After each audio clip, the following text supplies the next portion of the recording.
Hello, everyone. Welcome to our third and last webinar within our project Youth and Climate Litigation.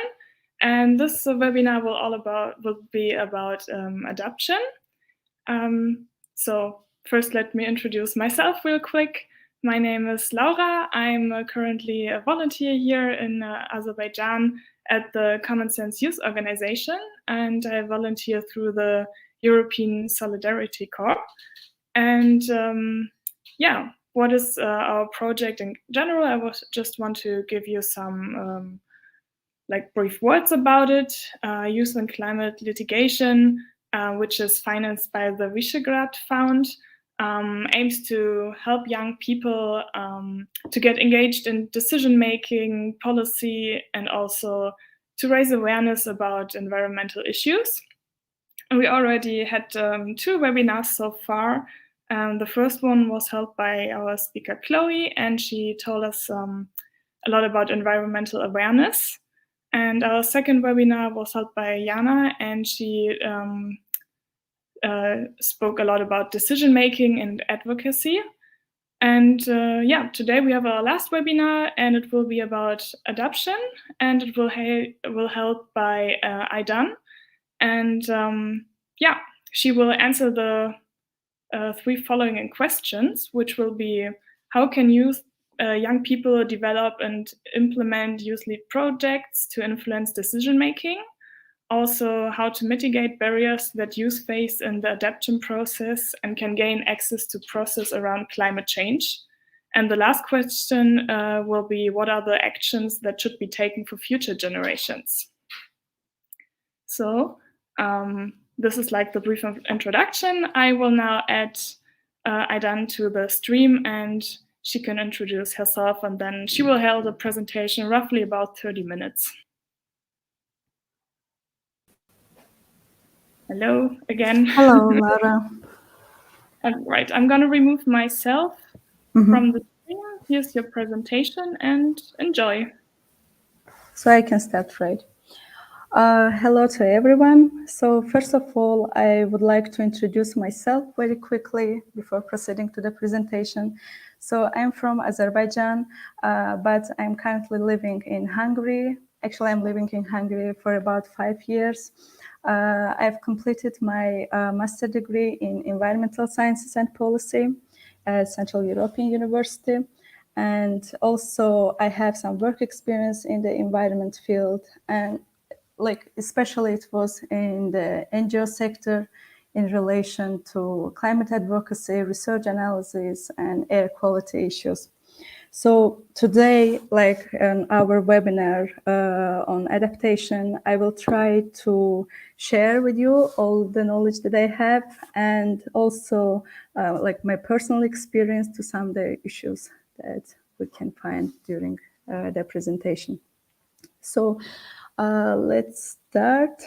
And so the adaptation topic is a very important topic, and we will discuss mostly the role of youth in the adaptation process, and also how they can take part in decision-making process, and how actually they can implement different youth-led projects. And also we will touch upon the case of future generations and what is their role in the environmental law.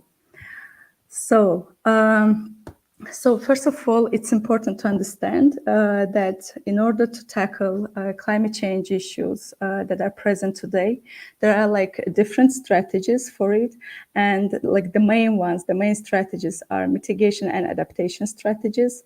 And they have some differences between each other. So mitigation strategies mostly focus on solving the main cause of the problem. So it's about reducing greenhouse gas concentrations, while adaptation strategies are different in nature.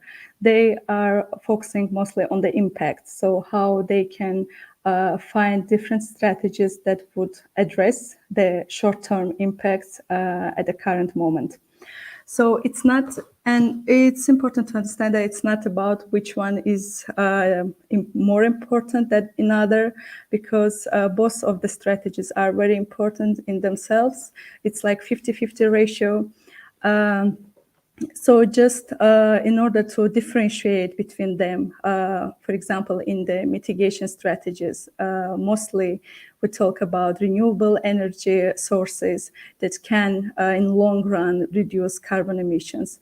But when we talk about adaptation, it's about floods and droughts, how we can address these disasters that happen currently in different regions of the world.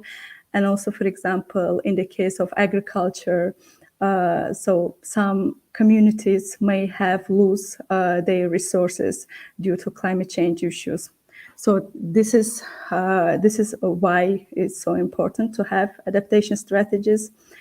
And actually, in spite of the fact that they are so important, they get less attention in the international agenda, because mostly, like when we apply adaptation strategies, we get benefits for local communities. And so it's more in the focus of the state rather than a global agenda.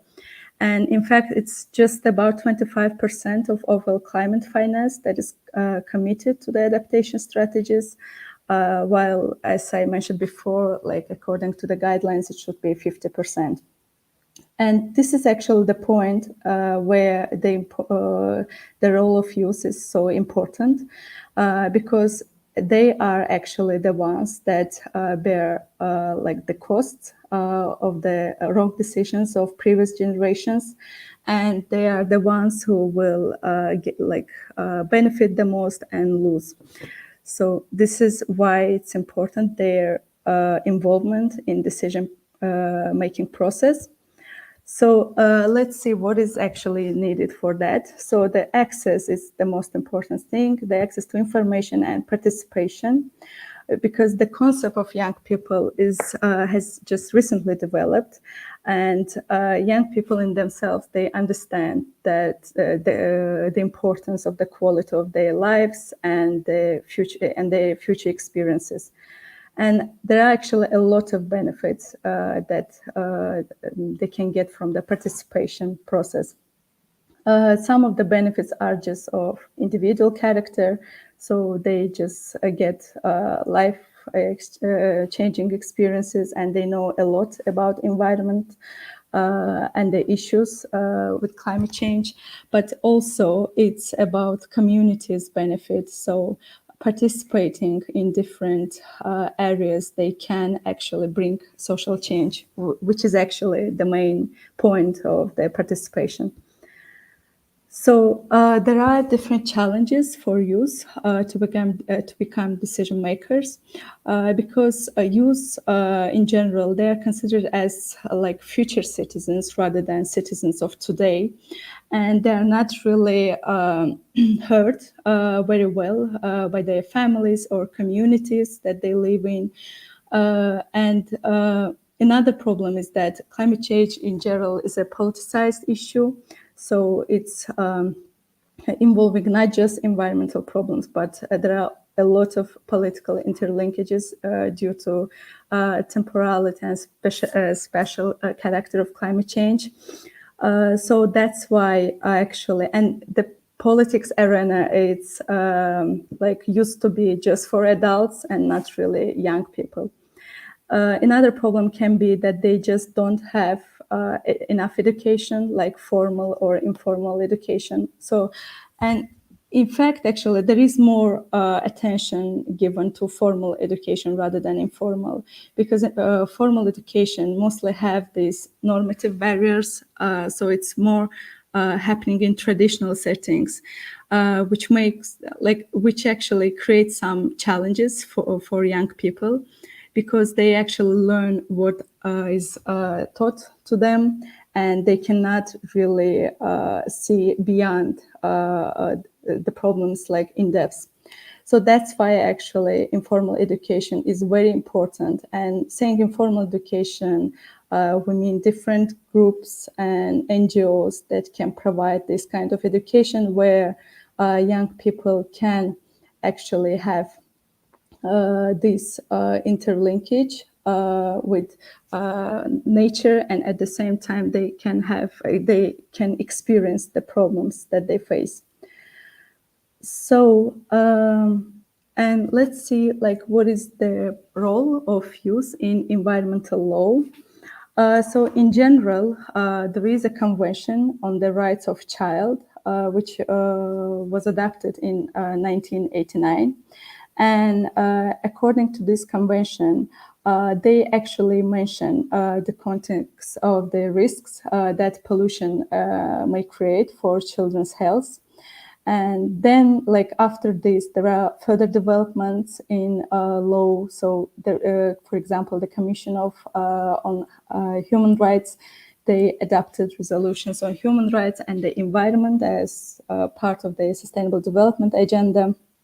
Later on, there were also different other resolutions where they mentioned the importance of children and their involvement in decision-making process.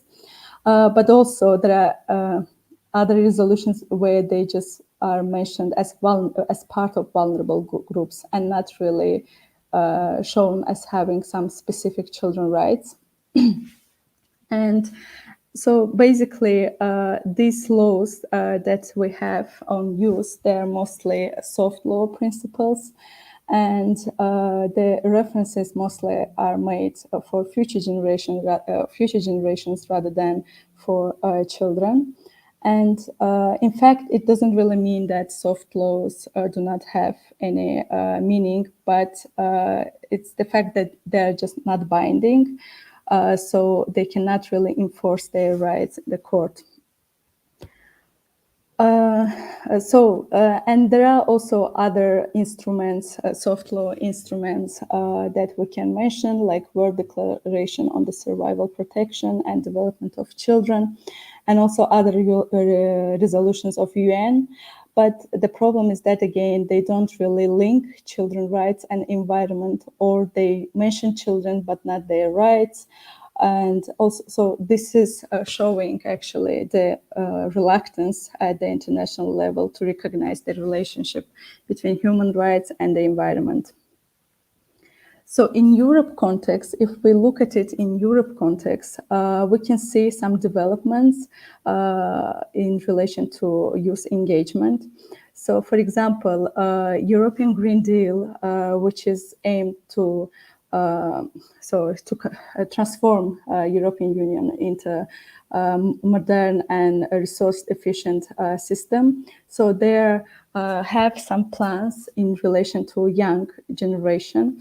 And one of the plans, for example, is promote the role of young parliamentarians in the European Parliament. So this is actually a big advantage for young generation to be able to vote and to take action in democratic processes. And another plan is, for example, lowering the voting age to 16, which is, again, we can see that it's getting experienced in some places, for example, in Germany. And this is, I think, a great opportunity for young generation to take action and to show the problems as they see them. And also, it was done like these kind of advantages were given to the youth in order to rebuild the trust of the youth in democracy. So actually this happened after Fridays for Future movement, because this movement created a massive clash of young generation, young people. So, and there were different research studies done during that period. And for example, in Germany, it was found out that actually young people, their trust in democracy was not the same as it was in previous years, because after the movement, after Fridays for Future movement, they saw how different it can be presented in the streets rather than in the classroom, and how different the picture can be. So this is one of the examples of the benefits of informal education for and its benefits for young people. So how to develop and implement youth-led projects? So there are actually different ways to do that, and young people can involve in different projects at national and international level. There are also ways of formal and informal education. So informal education, for example, in schools, teachers can conduct some kind of projects involving students. On the other hand, it can be some informal education. So it can be in the way that young people, they approach different NGOs, local NGOs, and they start to work. They share their ideas and find out in which way they can work together. So one of the examples can be a citizen science project. So what it's all about? Citizen science is mostly like involves people in different projects, so people can experience different issues, environmental issues by themselves. So, for example, in Hungary, we had a project, a citizen science project to improve air quality. And it was about, so the target group was parents and their children. And so the whole idea was that they were able to measure air quality when they were walking together or they were in the playgrounds. So they could see what is the air quality in Budapest. So, of course, they were doing it through devices that we provided them. But this is an example of how people can actually experience the problems that actually present out there in an individual way. So also it would be important to have some fundraising activities because without funding, it's very difficult to be involved in the different projects. So there are, they can so involve or I don't know, they can contact with, for example, international organizations and see what kind of funding opportunities they can find. So there are actually barriers that youth face in the adaptation process, and there are a lot of them. So one of them, for example, is lack of knowledge. So again, they may not know enough about the environmental problems, or they may know, but they don't know really how to promote their rights, how to demand the change. So there can be also lack of resources. So lack of resources, so they may not have enough time because young generation, they are mostly involved in schools.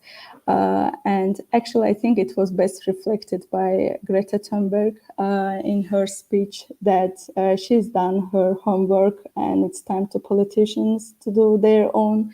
So this is actually their reality and a real barrier for youth, that they need to take action while they should study at that time because of the urgency of the problem.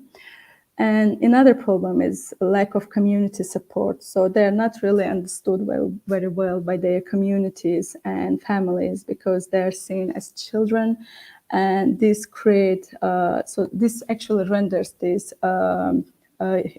parent and child relationship and makes it very paternalistic, and they do not really get any chance to express themselves and explain their point of view to the problem. So there are also other problems like lack of action. So they may have all the information, they may have they may know their rights, but there is another problem that they can be involved in different organizations that have these normative barriers. So this is more about traditional settings, that they cannot really express themselves as they wish in all the aspects of the problem. And mostly it's about political sides of the problem. And also there can be a problem with the lack of access, just lack of access to this kind of organizations. They don't have enough networking or lack of access to the media. And so what happens if they cannot adapt? So there are a lot of problems that may happen to them, not just after climatic disasters, but also before and during this process. And it's not just about environmental problems that they lose their resources, but it's also about social problems, economic ones, political, cultural, health problems. So, and if not to take any action, so these problems can multiply and then extend, and they may just have, they may lose all their resources, and it can take this kind of chronic condition. So, for example, economic problems, it can be that they lose their jobs. I think we see a lot of this in agriculture sector, that due to climate issues, they cannot really work on their fields, and they don't know how to adapt to new conditions and how to grow their products, for example. Also, it can be some health problems. For example, they can get affected significantly by toxic industries that can be located nearby if they especially live in the at the outskirts of the city. So these kind of problems may occur.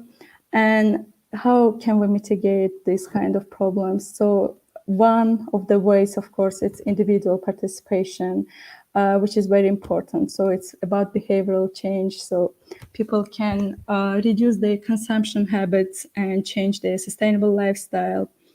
And in general, like in academy, there is one group of people, of scientists who think that it's all about individual participation. It starts with it and grows with it.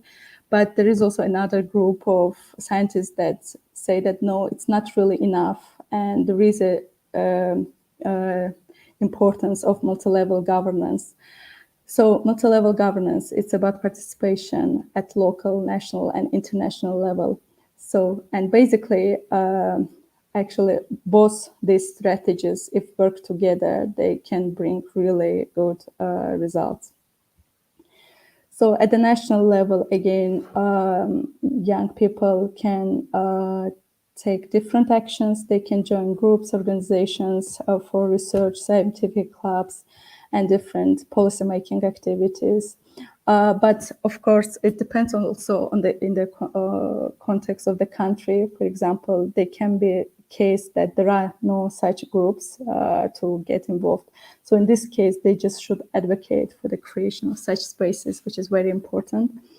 Also, they can demand that school or community become more sustainable. So this is another way how they can get involved. Also, advocacy, I think it's one of the main tools, social media, and it's actually one of the research showed that it's one of the way how to build coalition with parents and community members.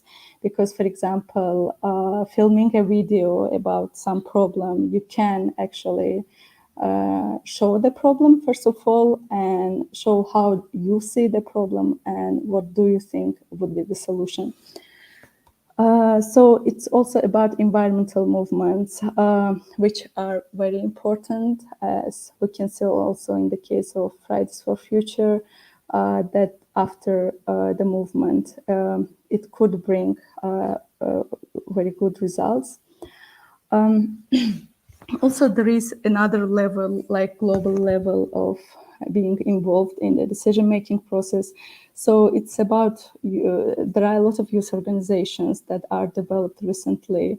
And actually, being involved in this kind of organizations, young people can generate some policy-making strategies, and then they can present them at COP events, for example, as they do actually at the moment. So again, there are different movements that they can join, and also it's very important to allocate enough resources for funding and facilitate institutional support to youth-led climate networks and organizations. So let's proceed now with the intergenerational justice.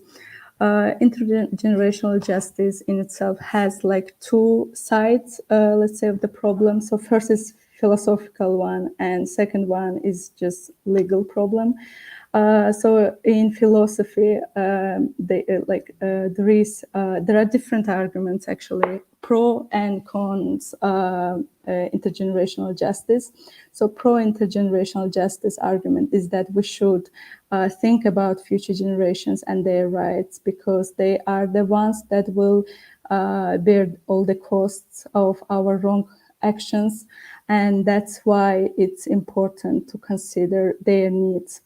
And another one is that it's important to do so because, in a way, if we think we are also somehow can be considered future generation, if to compare it to the cost that already some of the regions can face due to the wrong actions of the previous generations.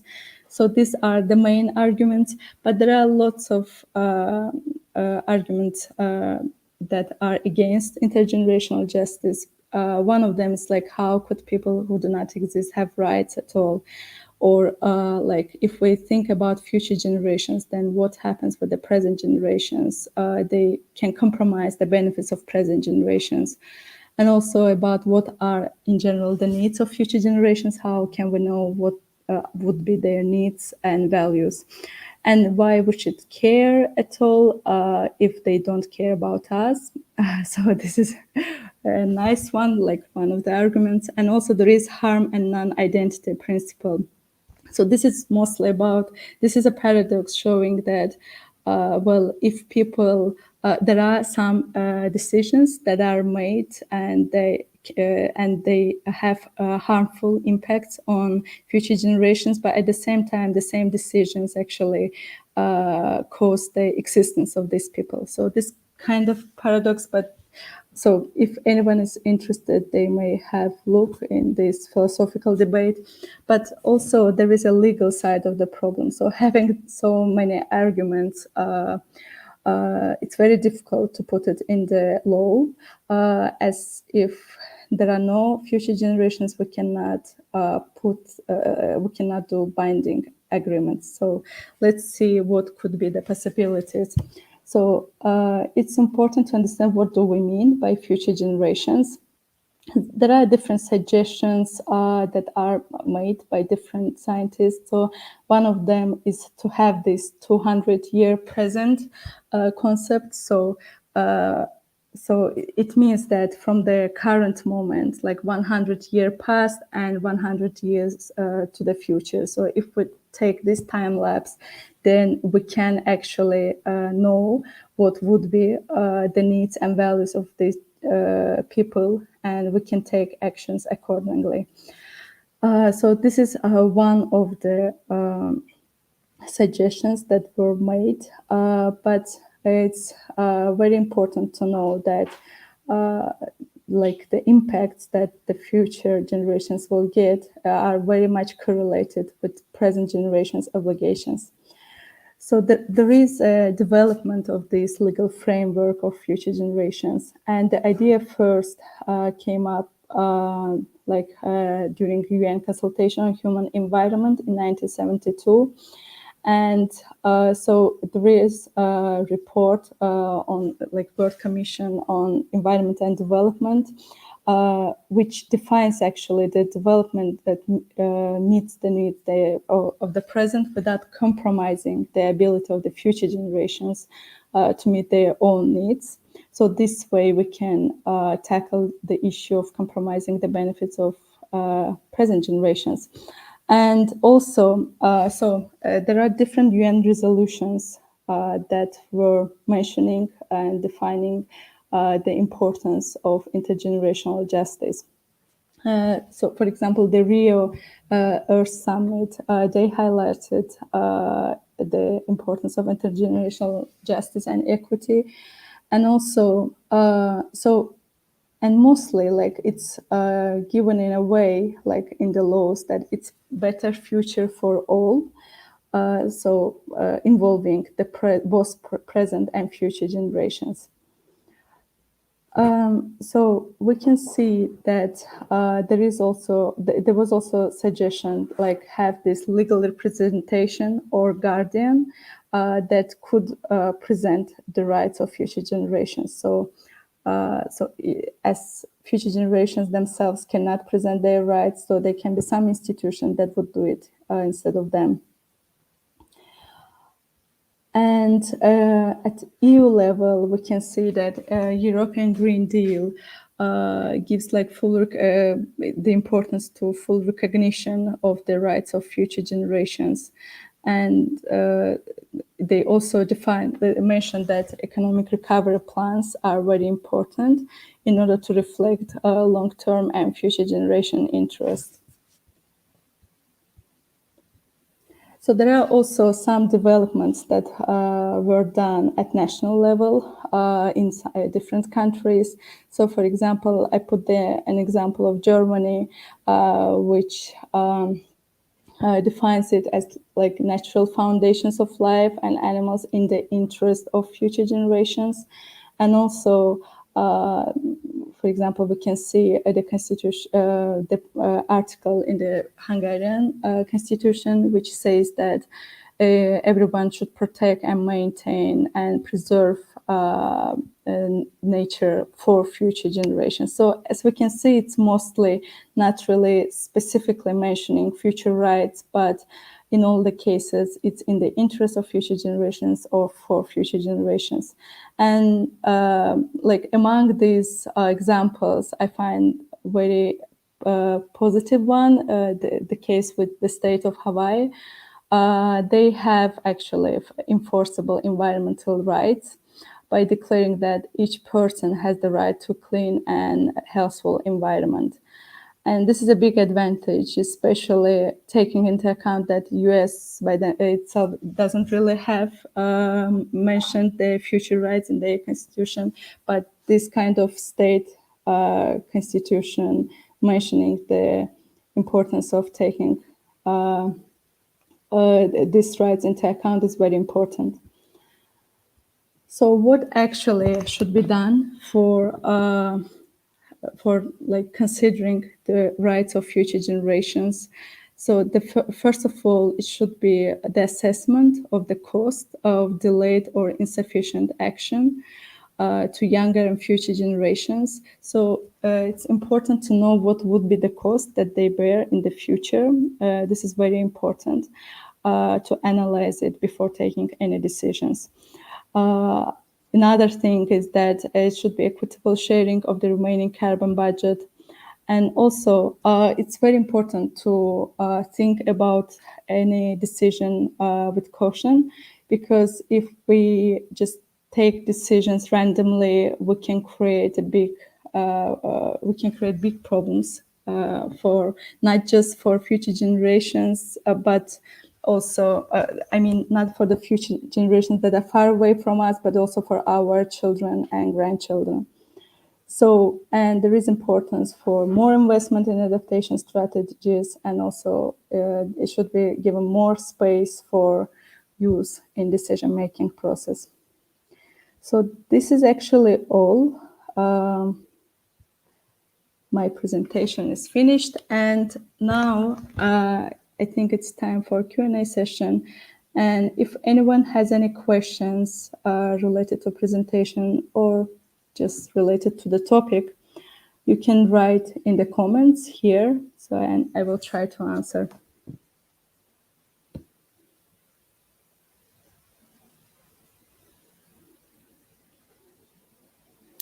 Thank you very much for the presentation. It was really great. I couldn't see a lot of comments. There is one. I think there is one. Yes, I'm going to show it now. Oh, thank you.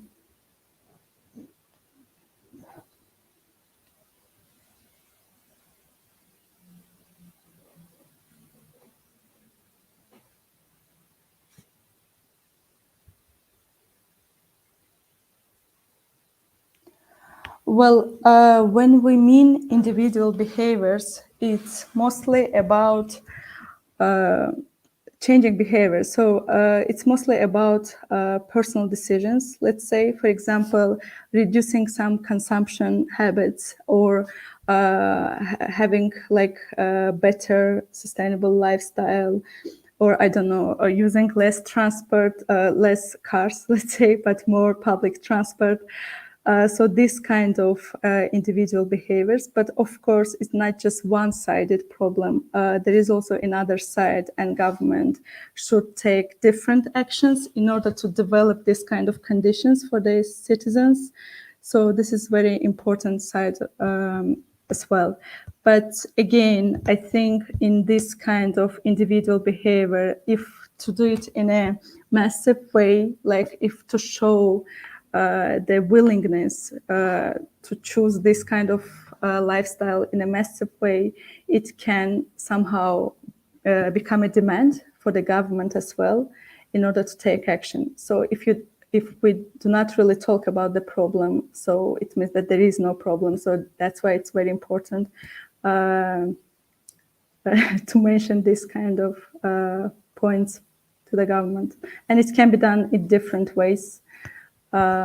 It can be some kind of petitions, or it can be being involved in some organizations for policy-making decisions. So these are the ways that can be used, I think. Right. You're welcome.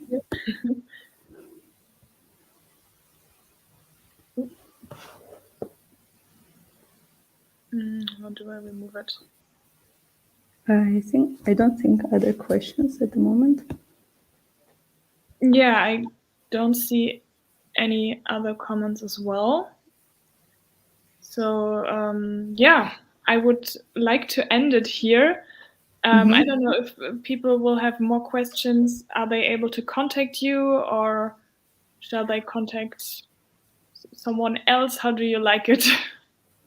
Yeah, sure.